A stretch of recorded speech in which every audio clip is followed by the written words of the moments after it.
es una obra que está trabajada, está preparada y tiene su parte de humor, pero además transmitiendo un mensaje. Entonces nos ha gustado, nos ha hecho reír y además nos ha hecho pensar también, con lo que pues, yo creo que ya es interesante.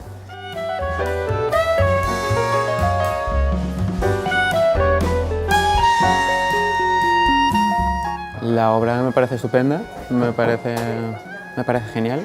Lo que más me ha gustado es la crítica, obviamente, social, y la forma de llevarlo también con la risa y con el humor. Hay mucha gente hoy en día que probablemente no sepa muy bien qué son estas cosas de burbuja inmobiliaria, gentrificación o mercados o cosas así. Y entonces aquí pues hay esa información, ¿no? O sea, todo lo que respecta a la gentrificación, qué es, cómo se hace y cómo funciona para que cualquiera pueda verlo y reconocerlo.